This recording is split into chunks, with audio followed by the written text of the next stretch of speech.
My mother was very young, and she had some problems with substance abuse, and she just wasn't capable of caring for us. There was just me and my sister. We were basically taking care of ourselves, and that was around age 5. Because my dad was a real heavy drinker. He worked third shift, and my mom, she was a drug addict, I was real scared. I was a little shocked when she left me. I couldn't believe she wasn't there. She was probably drinking or something. I was placed in the system when I was 3. When I first went into the foster home, I felt scared. I felt lonely. Because mainly I didn't want to be there, or they didn't want me there. We weren't the kids like normal kids, like happy kids. Well, I was in foster care for 10 years, and I moved about 14 times. In the span within a year, I was out of 5 homes. When my real mom used to be with me, when she leave all the time, it felt like I'd never had a mom before.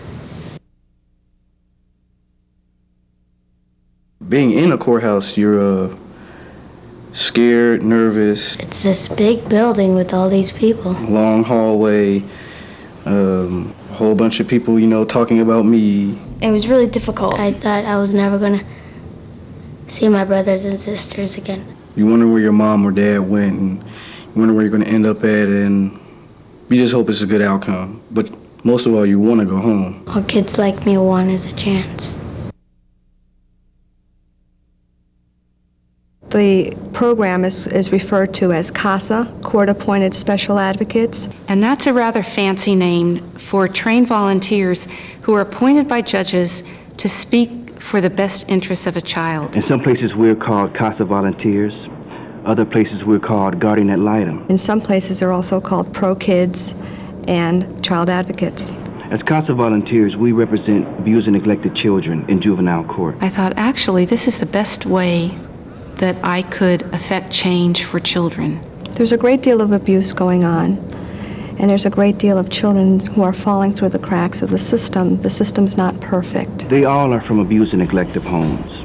To some degree, they have physical abuse, sexual abuse, emotional abuse. We need people, caring people, to take a child under their wing. And they need a secure future like you would want for your own children.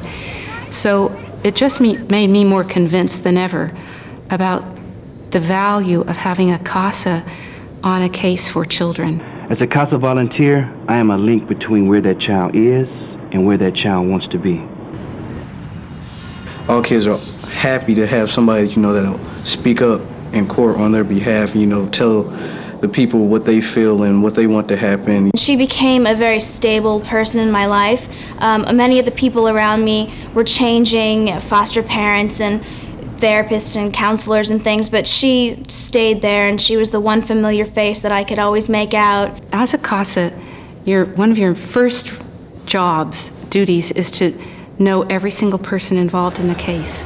I may talk to the child's doctor, the child's teacher, the child's principal. Caregivers, friends, family members, just to get a handle on the child's living situation. You would make assessments, and you would know if they are in the right educational program, if they should be in special ed, if they are in need of counseling, sometimes if they even need clothes. Probably the best outcome for a CASA volunteer is to see that child finally adopted, or maybe placed securely in a foster home, or maybe even reunited with his natural family.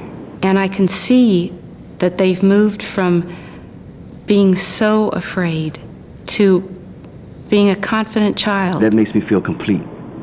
When I have seen that that child is in a safe and permanent home, and that he's happy in that home. What I really like about living here is having a mom and a dad. If you have a problem, you know that you can go home and talk to your parents about it, and you know that, they'll be there to help you through hard times and give you advice. I have friends and a family who loves me dearly. That's my home. I have my own room and my own bed. My room's pretty groovy. For me personally, it's been such a privilege. I just love every one of them, and I really feel I know them. And as I said to somebody, I want to be in your life forever, and I want to dance at your wedding. My guardian ad litem changed my life. She stood up for me, she spoke for me, and now this is my home.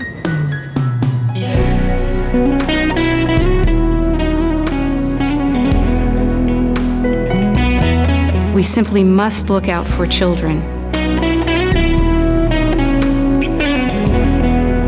We must care enough to give a little bit of our time so that children are not afraid, so that they're hopeful, and that when they go to bed at night, they don't stay awake wondering if anyone will ever love them again. Did you ever know that you're my